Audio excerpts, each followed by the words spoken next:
All right, good afternoon and welcome to the Frank and Pam Bearfield Training Center. I'm Captain Keith Sescaleba, that's spelled Keithczeskieleba, with the Hoover Police Department.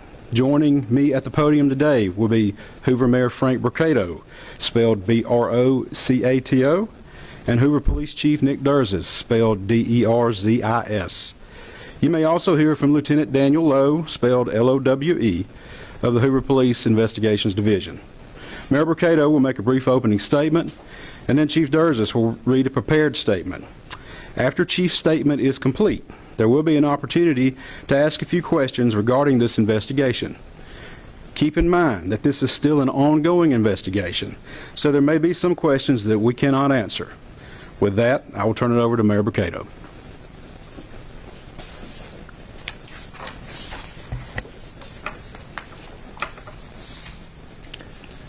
Thank you and good afternoon for you all coming today. You know, 6 days ago our community learned about the disappearance of Carlee Russell, and it sent fear and pandemonium not just through our city but the entire state and the nation as well. The media quickly joined us to get the word out about Carlee. Our community sprung into action and they organized search parties, arranged prayer vigils, and they took other steps that I'm not even aware of to help in this situation. The Hoover Police Department quickly rallied multiple partner agencies, stopping at nothing to find Carlee. I'd like to take this time to say thank you first to the Hoover Police Department, our partner agencies, our wonderful community, and to all those that aided in some way in connection with this situation. As the days have gone on and more information has been shared, we know everyone has questions. The Hoover Police Department is known for being very methodical and thorough with their investigations. For that reason, we did not feel comfortable speaking in detail publicly until now. It is important that we share this information now so that our community can be put at ease. So at this time, I'll turn the microphone over to Hoover Police Chief Nick Durzis. Thank you. Thank you, Mayor. Thank everyone for being here today. Besides me stands the team who played a significant role in this investigation. I want to thank our department, members of surrounding local law enforcement agencies, the FBI, Secret Service, United States Marshals, and ALEA for their assistance in this case. We said from the evening of July 13th, our focus would be the safe return of Carlee Russell. That occurred on Saturday, July 15th, approximately 49 hours after she called 911 and disappeared. From that point, our focus has been to determine Carlee's whereabouts during that time and what exactly took place. Let me say up front, this investigation is not over. We're still working this case, and we'll be working this case until we uncover every piece of evidence that helps us account for the 49 hours that Carlee Russell was missing. However, through the public interest, and in some cases, public fear that this story has generated, we owe it to our citizens to tell them the facts that we have uncovered. So I will give you the facts that we know today. On July 13th, at approximately 8:20 p.m., Carlee left work from a business at the Summit. Surveillance video from her place of employment shows Carlee concealed a dark-colored bathrobe, a roll of toilet paper, and other items belonging to the business prior to her departure. She ordered food from Tzatziki's at the Colonnade and traveled there. She then traveled to Target on 280, where she purchased some granola bars and Cheez-Its. From there, she remained in the parking lot at that shopping center until 9:21 p.m. when she drove to I-459. Carlee communicated on her cell phone with individuals known to her while on her path of travel up to the point of calling 911 at 9:34 p.m. And at this time, we will play the 911 call in its entirety.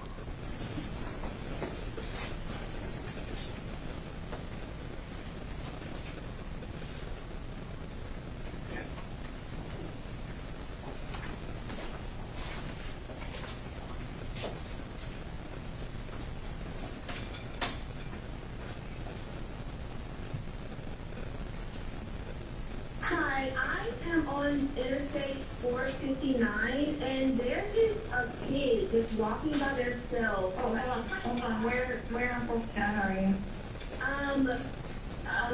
I'm right next to the exit 10 by the Hoover Med, like to get off by the Hoover Med. Okay, so you're before the exit? Yes. Okay, and were you headed southbound or northbound? Like towards Tuscaloosa or toward 280? Towards Tuscaloosa. Okay, and was the child on the left or right side? On the right side. Were they walking northbound or southbound? They're walking towards Tuscaloosa. Walking southbound, or how old do they look? Like a toddler, like maybe like 3 or 4.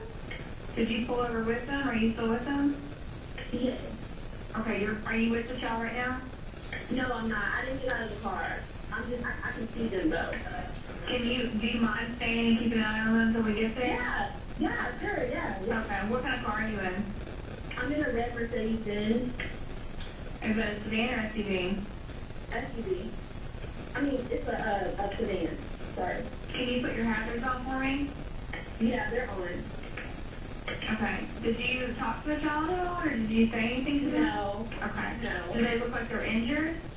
No, they don't. Are they white, black, Hispanic, or Asian? They're white. Okay. Is it male or female?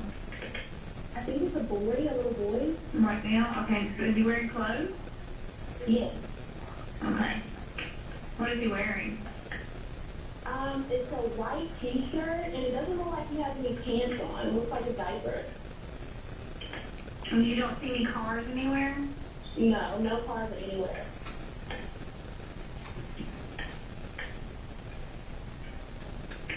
Okay. All right. What's your name? My name is Carlee Russell. And you don't see any injuries on the child from where you're at, correct? No, but I can't really see them that good. Okay, try to keep an eye on them for the best that you can, because I don't want you to lose track of them. Okay. All right, and do they have shoes on? No. No shoes. Not that I can see. I can't really see that. Look. Okay. All right, I've got them on the way, okay? Just try to keep an eye on them, but officers are on the way, okay? Okay, thanks. Thank you. Okay, bye. Carlee called a relative after speaking with the 911 operator.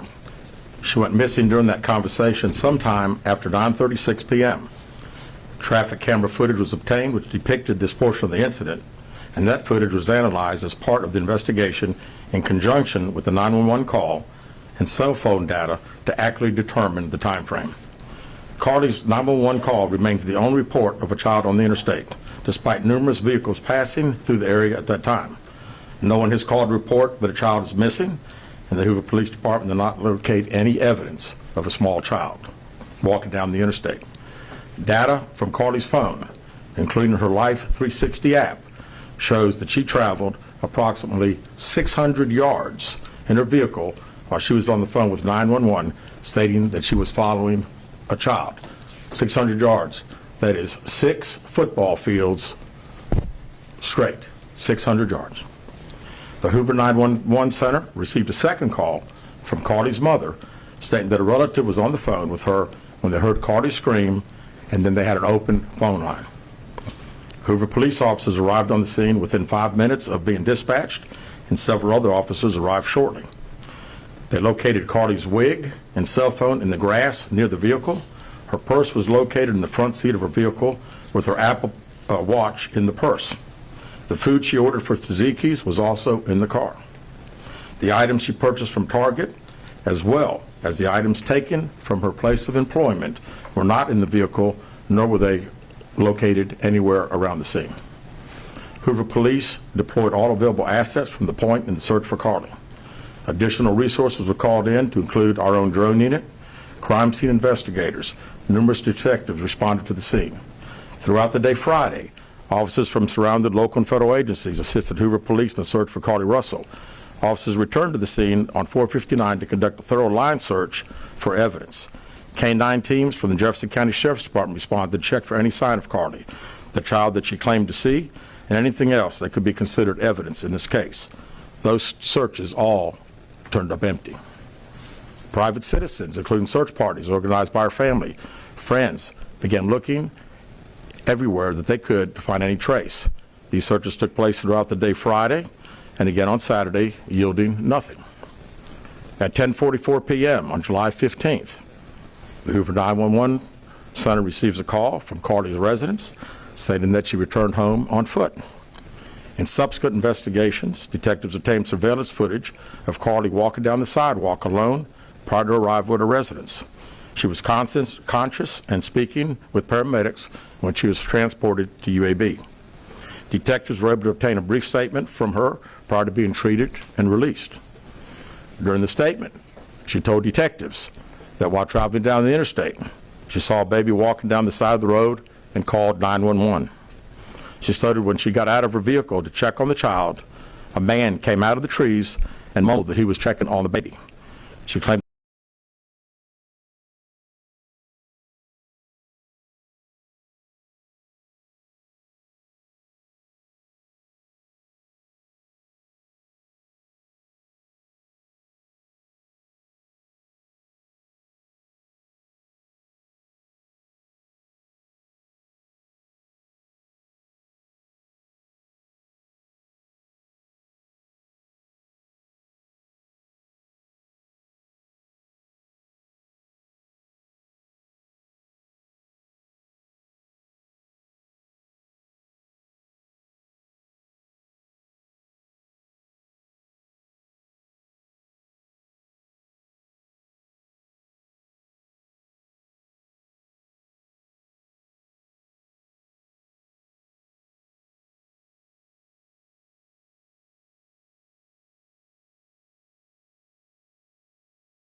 lots of woods until she came out near her residence.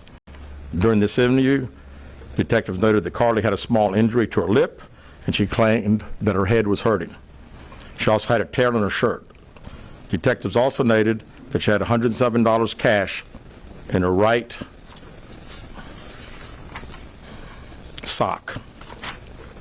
Out of respect for Carlee and her family, detectives did not press for additional information in this interview and made plans to speak with her in detail after giving her time to rest. Detectives continue analyzing data from Carlee's cell phone that was left behind at the scene. We enlisted the help of the United States Secret Service in conducting this analysis. Part of what data included several internet searches in the days leading up to their disappearance that I think are very relevant to this case. On July 11th at 7:30 a.m., the term, "Do you have to pay for an Amber Alert?" was searched.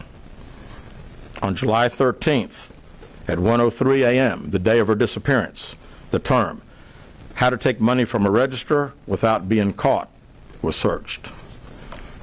On July 13th at 2:13 a.m., the day of her disappearance, the term, "Birmingham Bus Station," was searched. On July 13th, 2:35 a.m., a search for a one-way bus ticket from Birmingham to Nashville was conducted with a departure date of July 13th. On July 13th at 12:10 p.m., a search for the movie Taken, a film about abduction, was conducted. There were two searches related to Amber Alerts on a computer at Carlee's place of employment, including one regarding the maximum age of an Amber Alert. There were other searches on Carlee's phone that appeared to shed some light on her mindset, but out of respect for her privacy, we will not be releasing the content of those searches at this time. We've asked to interview Carlee a second time, but have not been granted that request.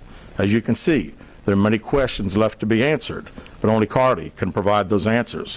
What we can say is that we've been unable to verify most of Carlee's initial statement made to investigators, and we have no reason to believe that there is a threat to the public safety related to this particular case. Thank you very much. With that, we'll open the floor for some questions. Please raise your hand and I will call on you. Carol.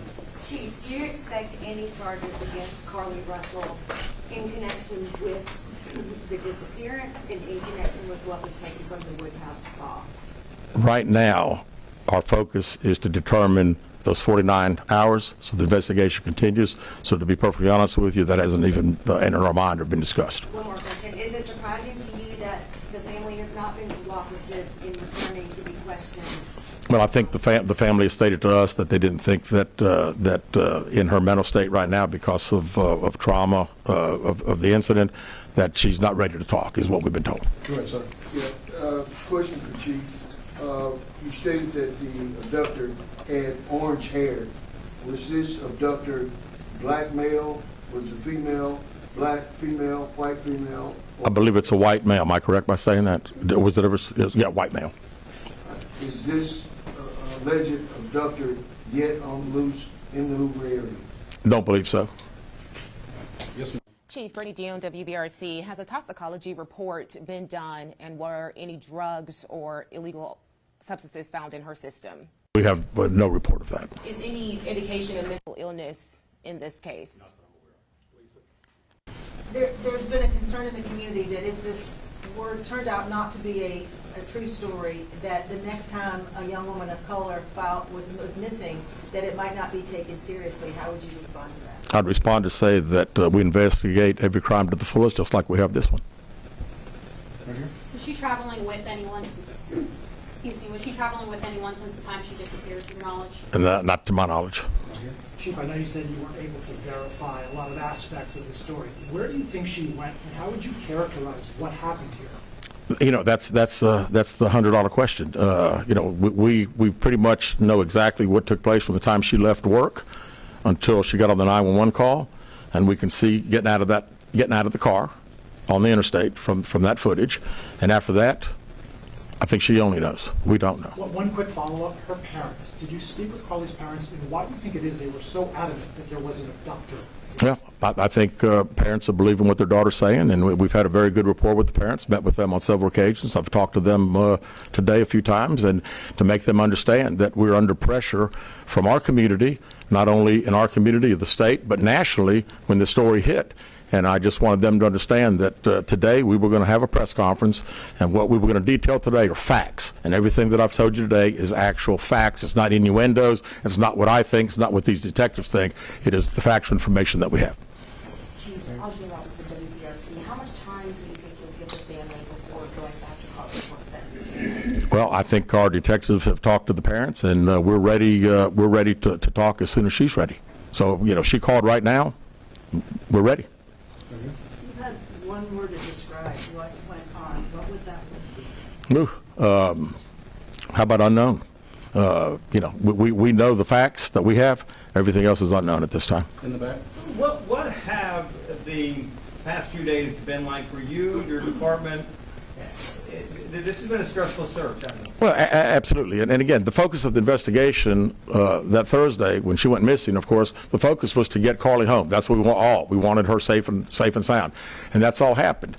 And then, of course, this has gotten to be not only a local, state story, but a national story. So, you know, it is. It's a lot of stress on everyone in the Hoover Police Department, and the mayor, to every citizen here. We want to know the truth. As you stand here, are you frustrated? I wouldn't say I'm frustrated. I mean, I'm very happy that Carlee's home. That was the main ingredient here, and then we'll figure it out. I promise you that. We'll end up figuring it out. Any idea about the number of manpower hours or the expense of the drones and all the rest of the search that might have cost the city and the state and the federal government? Yeah, we haven't had time to consider that, but it's you know, again, these detectives that are here, this is just a small group of people that have been associated with this case. We have put every available resource that we have on this case because we wanted to make sure that we found out everything. We wanted to get her home, and we have. Was there any prior indication of mental health problems? Not that I'm aware of. Can you just expand on the people from the state, federal resources brought in? What were they doing exactly as you all were searching for her? Can you just expand on that? Sure. A lot of the from the FBI side, several agents helping us interview. I mean, as you well know, in a case like this, especially when it goes national, we got hundreds and hundreds of calls. And when you get those calls, some of them may just be outlandish, but you've got to follow up on them, because you never know that you may get that one tidbit. And I'd also say too that we had a great cooperation with the family. The family received hundreds and hundreds of tips, and every time they got a tip, they sent it to us. Would you say a crime has been committed in this case? We have not determined that, no. Keith Mims, WAGG 610 Summit Media. Question for Chief. With all of the searches that you mentioned, Chief, that were on Carlee's phone, does that kind of give you an indication of her mind state during this ordeal, the 48 hours that she went missing? Well, you know, again, we want to talk in facts, and I do think it's highly unusual to the day that someone gets kidnapped, that 7 hours, 8 hours before that they're searching the internet, Googling the movie Taken about an abduction. I find that very, very strange, yes. Yes. Do you feel confident, do your investigators feel confident that you know why Carlee Russell may have done this? No, we do not know. Absolutely not. Chief, can you explain for us, you mentioned that while I believe you said that Carlee was on the phone with 911, she was traveling 6 football fields, which tells you what? Which tells me that I've had kids, and I'm sure a lot of people here have, and it's very, very, again, she said it, and I'm not saying it couldn't happen, because I've always been one of these guys, never say never, but 6 football fields. I like athletics, I like football. 6 football fields. To think that a toddler, barefoot, that could be 3 or 4 years old, is going to travel 6 football fields without getting in the roadway, without crying, without any just moving down. It's just very hard for me to understand. Chief, have you used any technology to enhance the video from 459, and did you see a man grab her? We did not see, from what we can tell. We don't see anybody on the interstate other than her car and then someone getting out of her driver's side. We have sent that off to the FBI for enhancement. It has not been returned. Do you think in this case that charges will be forthcoming towards Carlee Russell, and how serious of a crime is it to not only fabricate a 911 call, but to lie to law enforcement during an investigation? Well, you know, again, that's not something that we've been discussed since we're going through the still investigation. But, you know, people have to understand that when someone says something like this, we put every available resource. Everybody comes together from, like I say, state, local, federal. It's just a lot of work, and you know, the gentleman earlier said frustrating. I mean, it is a little frustrating to think that all this has been done and we can't find anything out. Did anyone see her calling in from the side of the road when she made that 911 call? No, not to my knowledge. All right, last question here. Is this investigation held up until you can speak once again to Carlee Russell? Well, there's a few things that we're still doing, but obviously we want to talk to Carlee as soon as we can. And do an in-depth interview, and at that time, I think we'll have these investigators doing some other things. So that's all the questions we're going to answer today. We appreciate you guys coming, and we'll be following up with y'all later. Thank you so much. Thank you for your time, Chief. Thank you very much.